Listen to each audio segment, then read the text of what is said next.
And hello again, eighth graders. I decided to do these videos. Hopefully, that you will find them helpful, just to kind of reinforce what we learned in class already today.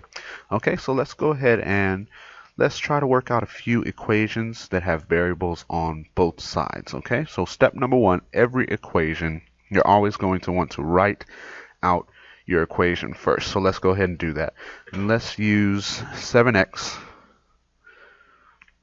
minus 41 equal to 59 plus 11. Okay, so you see the equation is there. All right, plus 11x. Let's do it that way. All right, plus 11x. So our equation is there. The first thing we notice is that we've got variables on both sides. We've got that coefficient with the variable 7x, and then we've got another one over here, 11x. All right, remember there's not necessarily any rhyme or reason, but you got to get one of these to the other side. So let's go ahead and take our 11x and put it over by the 7x. Okay, so we're going to use inverse operations. That's all we can use. So we're going to subtract 11x. That's going to cancel.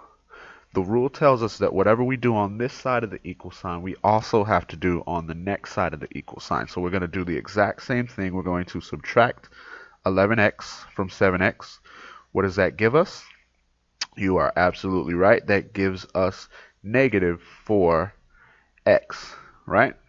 All right, so we've got that now.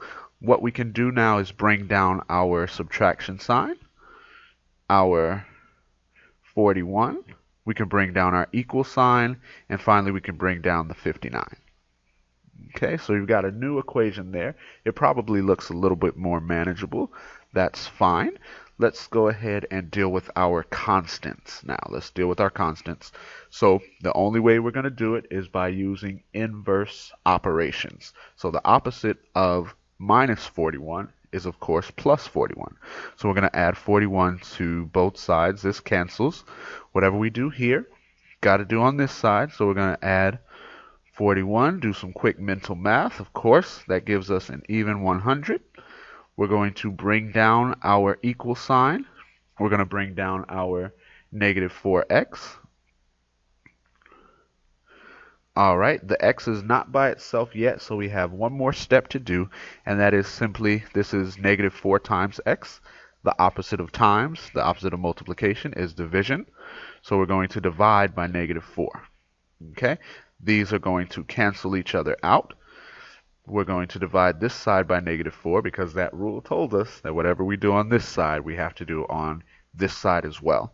So 100 divided by negative 4, we know that the quotient is going to be a negative because you've got a positive being divided by a negative. So we went ahead and put our negative sign. And what's 100 divided by 4? Of course, 4 quarters, 25. We're looking at it. We're seeing that our variable is by itself. So we can go ahead and circle it, and we have finished. Fair enough? Good. All right, let's try one a little bit more tough. All right, remember the rules are going to be the same, but you just have to do a little more manipulation. So let's go ahead and try another one. Okay, so let's get to it then. All right, we're going to do one, like I said, a little bit tougher, but it won't be too bad for you. Okay, so let's go ahead and try 5n, right, plus 34 all equal to negative 2 times the quantity of 1 minus 7n. Okay, so that's our equation, 5n plus 34 equal to negative 2 times 1 minus n. All right, the first thing you're going to notice in this equation is probably this kind of funny looking stuff here. All right, remember whenever you see this, whenever you see some operations inside a parentheses and then a number or a variable directly on the outside, remember you're going to use distributive property, and that simply says you're going to multiply this negative 2 first by the 1, and then you are going to multiply this negative 2 then by the negative 7n. All right, so whenever you see distributive property, you're going to want to do that first. So let's go ahead and do it. Negative 2 times 1 gives us exactly negative 2. All right.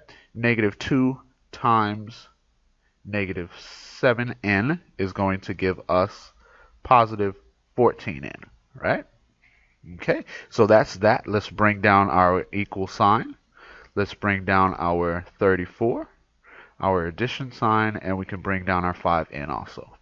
Okay, looking at our equation, we're noticing that we've got variables on each side, so we're going to want to collect them.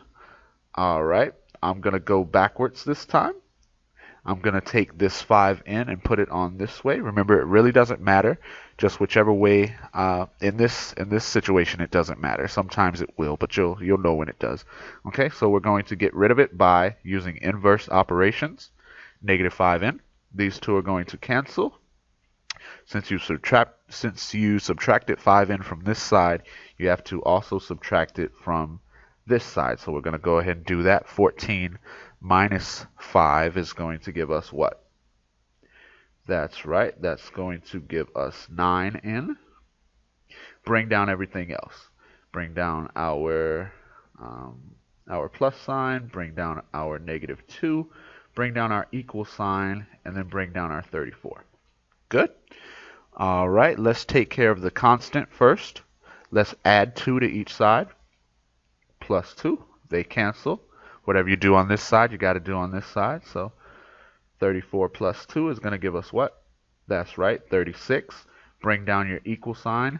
Bring down your 9n. This is what we look like. This is where we are now.